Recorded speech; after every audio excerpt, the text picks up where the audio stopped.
Namakuru rero namakuru menshi cyane akomeje kugenda avugwa ku butaka bw'u Rwanda ariko none ndagira ngo munyemere tuganira ku makuru avugwa mu butabera bw'u Rwanda. Uyitwa muganga Chantal Uwareze Dr Nsabimana Hose ari ministre w'ibikorwa remezo mu gihugu cy'u Rwanda yatsinzwe urubanza ndetse anacibwa ihazabu cyangwa se acibwa amafaranga miliyoni imwe y'amafaranga y'u Rwanda. Ni imwe mu nkuru rero zikomeje kugenda zigaruka n'ibitangazamakuru bitandukanye mu gihugu cy'u Rwanda nyuma yaho uyu muganga Chantal ahagurutse rwose akigabiza imbuga nkoranyambaga zo mu Rwanda ariga uyu witwa Dr Nsabimana ko bigeze gukundana mu mwaka za 2006 hanyuma ngo amubeshya urukundo ariko biza kurangira ngo yirongore undi mugore. Kugeza ubwo rero ngo uyu mugore ngo byaje ngo kumutera agahinda gakabije bikamutera uburwayi bukabije ndetse ngo yagiye yerekana n'impapuro zitandukanye igiye ahabwa no kwa muganga, ariko urukiko ku munsi w'ejo rwavuze ko ibyo bibazo by'agahinda gakabije nta gihamya na kimwe cyerekana ko yaba yarabitewe na Dr Nsabimana. Uyu rero yahoze ari na ministre mu Rwanda, ministre w'ibikorwa remezo. Urukiko rwisumbuye rwa Nyarugenge rwemeje ko ikirego cya muganga Chantal Uwareze Dr Nsabimana Ernest wabaye ministre avuga ko bakundanye mwizeza ko bazabana nyuma akamutenguha nta shingiro gifite urumuca miliyoni imwe y'amafaranga y'u Rwanda. Muganga Chantal we yavugaga ko yatunguwe no kubona Nsabimana ashatse undi mugore rwihishwa kandi ko ubwo buriganya ngo yabumukoreye ngo bwamuteye uburwayi bukomeye cyane bw'agahinda gakabije ngo ku buryo yavujwe n'umuryango we, ariko kugeza ubu bikaba byarakomeje kwanga. Yasabaga rero urukiko gutegeka Nsabimana Ernest kuryozwa indishyi zitandukanye zingana na miliyoni 406 zirimo n'amafaranga agomba rero kumufasha gukomeza kwivuza. Yaburanye avuga ko igikorwa yakorewe cyo kubeshwa urukundo cyamuteye uburwayi bityo ko yari akwiye guhabwa indishyi. Ku rundi ruhande ariko uwitwa Iyamuremye Maurice wari uhagarariye Nsabimana Ernest muri rubanza yaburanye agaragaza ko iki kirego nta shingiro gifite kubera ko Nsabimana Ernest atigeze akundana n'uwo mukobwa ndetse batanabanye, agasaba ko Nsabimana Ernest yahabwa miliyoni 5 z'amafaranga y'u Rwanda y'indishyi zo gushorwa mu manza n'igihembo cy'avoka. Urukiko rumaze gusuzuma imyiregurire y'impande zombi ku itariki 24/2025 rwatangaje icyemezo cyarwo rugaragaza ko mu isesengura urusanga impaka zishingiye ku kumenya niba hari igikorwa kibi Dr Nsabimana Ernest yakoreye muganga Chantal cyamuviriyemo uburwayi ku buryo yabimuhera indishyi. Urukiko rusanga rero kuba muganga Chantal avuga ko ibibazo by'ubuzima afite bitewe n'uko Nsabimana atamushatse ariko nta kimenyetso afite kibyemeza, kuko nubwo yagaragaje impapuro z'uko yivuje ngo zitagaragaza ko uburwayi yaba afite yabutewe nawe. Byongeye kandi ifoto agaragaza ko yarajunjamye nayo ikaba itagaragaza ko uko kujunjama yabitewe na Dr Nsabimana Ernest. Urukiko rusanga muganga Chantal atagaragaza ko uburwayi avuga afite bukomoka ku kuba atarashakanye na Dr Nsabimana Ernest bityo ko ntawe yahera asaba indishyi, cyane ko usabwa indishyi ari uwakoze ikosa kandi ryagize icyo ryangiza nyir'ukurikorerwa.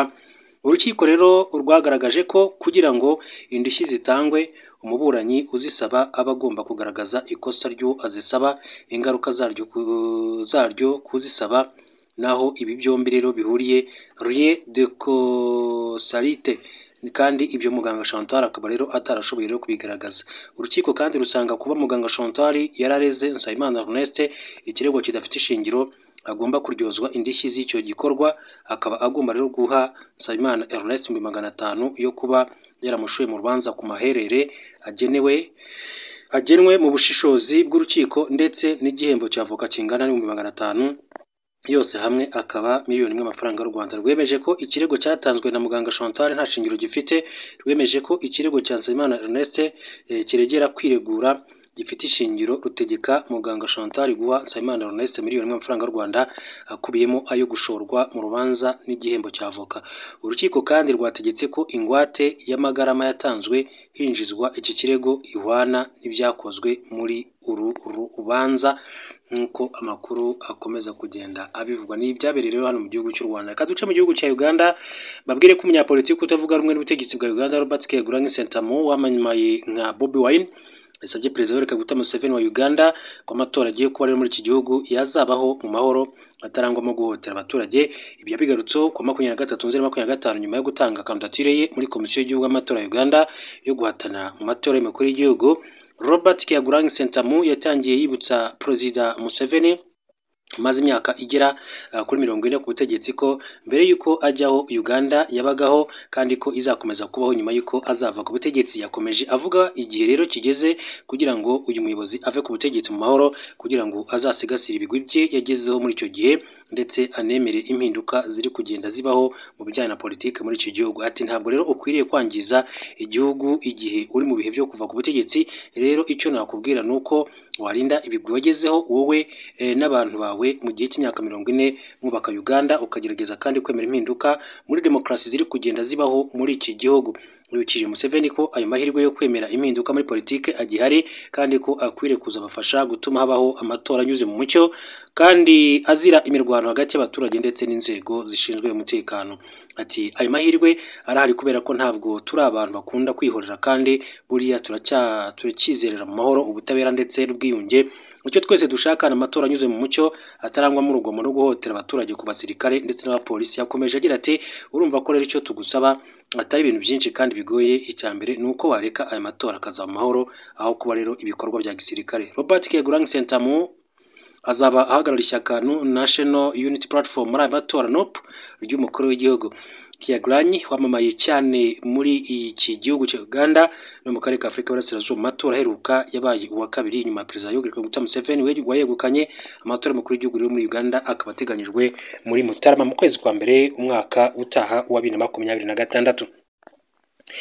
Boris Johnson wahoze ari minisitiri w'intebe w'Ubwongereza yasabye guverinoma y'icyo gihugu gusubizaho gahunda yo kohereza mu Rwanda bimukira binjira mu buryo bunyuranyije n'amategeko kuko kuva yavanwaho nta yindi yayisimbuye ishobora gukemura icyo kibazo.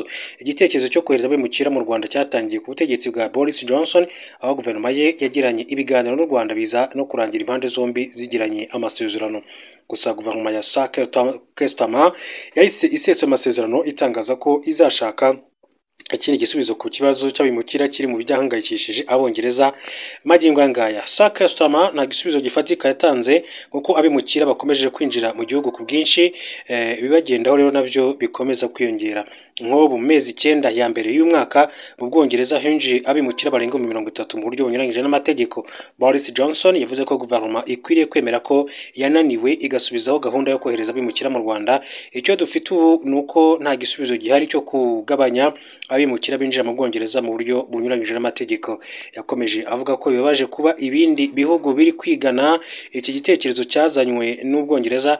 Ati dufite igisubizo, icyo nicyo gufatanya n'u Rwanda kandi birababaje kubona abandi bantu bari kwigana igitekerezo cyacu, Abanyamerika, Abataliyane. Uyu mugabo ashimangira ko mu gihe guverinoma ya Keir Starmer yakomeza kugenda bigura intege iki kibazo kitazigera kibonerwa igisubizo mu gihugu cy'Ubwongereza nk'uko Boris Johnson yakomeje kugenda bivuga. Yahoze ari minisitiri w'intebe w'igihugu cy'Ubwongereza.